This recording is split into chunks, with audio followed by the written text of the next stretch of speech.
Bismillahirrahmanirrahim. Assalamualaikum warahmatullahi wabarakatuh.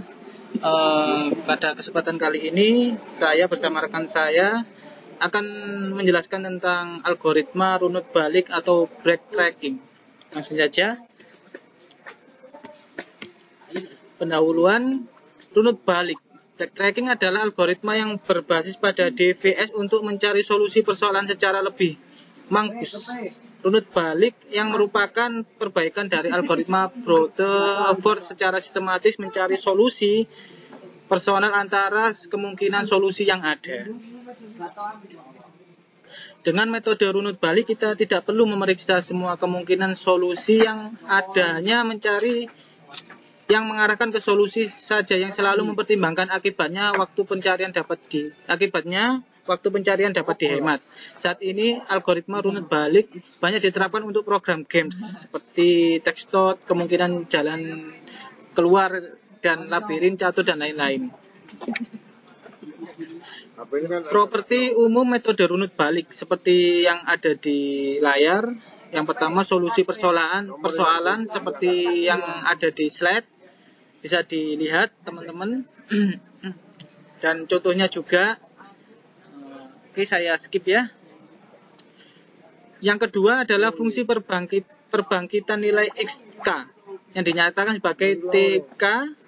TK membangkitkan nilai untuk XK yang merupakan komponen vektor solusi.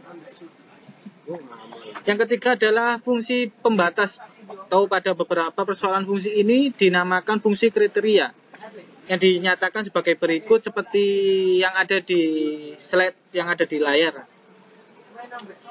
Bisa dipahami dan bisa dilihat di situ bagaimana fungsi pembatas dinyatakan berbagai nilai. Yang selanjutnya adalah pengorganisasian solusi. Semua kemungkinan solusi dari persoalan disebut ruang solusi atau solution space yang bisa dilihat dan diimplementasikan sebagai beberapa simbol yang ada di layar.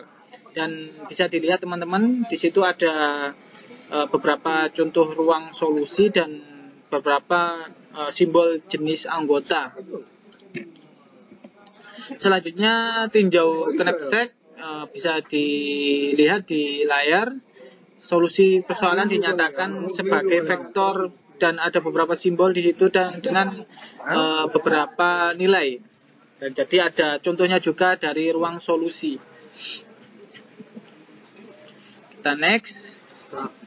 Nah, ini adalah contoh bagan dari ruang solusi yang ada di dalam algoritma tersebut. Bisa dilihat di layar. Yang selanjutnya adalah prinsip mencari solusi dengan metode runut balik. Solusi dicari dengan membentuk lintasan dari akar ke daun. Aturan pembentukan yang dipakai adalah mengikuti aturan pencarian mendalam. DVS simpul-simpul yang sudah dilahirkan dinamakan simpul hidup atau leaf node. Yang sedang diperluas dinamakan simpul E atau expand node. Setiap kali simpul E diperluas, lintasan yang dibangun olehnya bertambah panjang. Jika lintasan yang sedang dibentuk tidak mengarah ke solusi, maka simpul E tersebut dibunuh sehingga menjadi simpul mati atau dead node. Fungsi yang digunakan untuk membunuh simpul E adalah menerapkan fungsi pembatasan atau bounding function. Simpul yang mati tidak akan pernah diperlukan lagi. Oke, next. Dan jika pembentukan lintasan terakhir dengan simpul mati, maka proses pencarian diteruskan dengan pembangkitan simpul anak yang lainnya. Bila tidak ada simpul anak yang dapat dibangkitkan, maka pencarian solusi dilanjutkan dengan melakukan runut balik ke simpanan terdekat atau simpul orang tua. Simpul ini menjadi simpul E yang mati. Selanjutnya, pencarian dihentikan bila kita telah menemukan solusi atau tidak ada lagi simpul hidup untuk runut baliknya. Oke, sampai di sini bisa dipahami kan? Nah, ini contoh persoalan tinjauan knapsack. Ya, bisa dilihat bagaimana simbol dan penerapan solusi dinyatakan dan fungsi pembatas atau rumusnya seperti yang tertera di dalam layar. Nah, ini pohon bagan dinamis yang dibentuk selama pencarian persoalan knapsack tadi. Bisa dilihat di layar. Oke, next. Ini penomoran ulang. Jadi ada solusi optimum X dan urutan pembangkitannya. Oke, next. Nah, ini skema umum algoritma runut balik. Jadi prosedur runut baliknya bisa dijabarkan dari menjadi algoritma seperti yang ada di layar, teman-teman. Ini bisa diunduh nanti di link deskripsi di bawah. Nah, ini juga bisa dipahami dan bisa ditelaah untuk rincinya. Skema umum algoritma runut balik versi interaktif. Oke, next. Jadi setiap simpul dalam pohon ruang status berasosiasi dengan sebuah pemanggilan rekursif. Jika jumlah simpul dalam pohon ruang status adalah 2n atau n, maka untuk kasus terburuk algoritma runut balik membutuhkan waktu dalam OPN2n. Nah, bisa dilihat di layar. Oke, kita lanjut ya. Ini setelah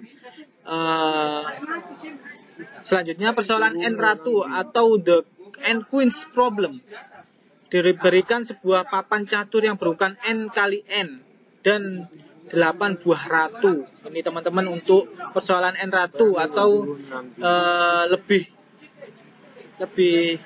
familiarnya disebut dengan the n queens problem. Oke, kita next. Nah, seperti ini teman-teman untuk penerapan di problem queen. Jadi ada 8 ratu di dalam sebuah bidang catur. Ini contohnya teman-teman ya. Nah, jadi ada penyelesaiannya di sini bisa dilihat. Untuk yang A, brute force bisa dipahami untuk penyelesaiannya. Oke, kita next. Yang ini brute force 2. Jadi yang tabel yang kedua tadi, jadi ada beberapa kemungkinan dalam satu bidang catur tadi. Oke, kita next. Nah, yang ini yang brute force 3, executive search. Nah, di sini ada beberapa kemungkinan dan bisa diselesaikan menggunakan beberapa penyelesaian yang ada di layar. Oke, kita next. Nah, ini ada beberapa langkah-langkah penyelesaian dengan algoritma runut balik yang bisa dipakai teman-teman untuk menyelesaikan masalah algoritma runut balik. Nah, ini yang lebih detailnya untuk contoh pohon status persoalan yang 5 queen atau 4 ratu. Kita next ya. Bisa dipahami, nanti bisa diunduh di deskripsi di bawah. Ini contoh untuk solusi runut balik persoalan 4 ratu, dan ini kita adopsi dari gambar-gambar saja jadi lebih mudah dipahami. Pohon ruang status dinamis persoalan 5 queen yang dibentuk selama pencarian. Jadi bisa dipahami teman-teman ya, untuk persoalan seperti ini nanti bisa dilihat secara rinci di naskahnya. Algoritma runut balik untuk persoalan 9 queen, 8 ratu. Ini bisa dilihat di layar teman-teman untuk pemecahan versi interaktif, dan nanti ada juga versi rekursif yang ada di slide selanjutnya. Ini seperti inilah beberapa inputan algoritma, deklarasi, dan lain sebagainya bisa dilihat di layar. Oke, kita next. Nah, ini nanti setelah untuk pencarian jalan keluar atau implementasi gambarnya bisa dijelaskan oleh rekan saya, Ferdian Bagus, yang akan bergabung setelah ini. Monggo.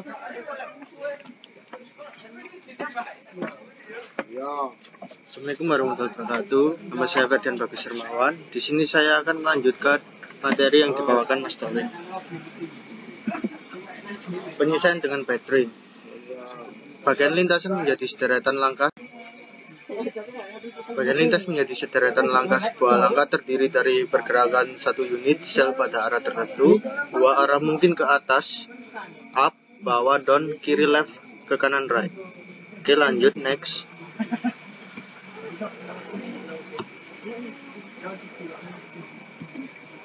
Garis besar algoritma runut balik bisa dilihat di slide, yaitu while belum sampai pada tujuan, do if terdapat arah-arah benar sedemikian sehingga kita belum pernah berpindah ke sel pada arah tersebut, then pindah suatu langkah ke arah tersebut, else backtrack langkah sampai terdapat arah seperti yang disebutkan di atas. Oke, kita next. Bagaimana menentukan langkah yang mana yang perlu dijejaki kembali? Yang kedua, ada dua solusi yaitu masalah ini. Pertama, simpan semua langkah yang pernah dilakukan, atau kedua, gunakan rekursi secara implementasi membentuk semua langkah. Yang ketiga, rekursi adalah solusi yang lebih baik. Oke, kita next. Di sini bisa dilihat teman-teman di slide, itu contoh dari delegrasi dan algoritma. Next. Ini adalah contoh runut balik pada sebuah labirin. Runut balik diperlikan agar putus-putus. Kita next. Contoh lain seperti ini. Sekian dari kelompok kami. Mohon maaf bila ada salah kata. Assalamualaikum warahmatullahi wabarakatuh. Waalaikumsalam warahmatullahi wabarakatuh. Kamu tak cross ya tadi?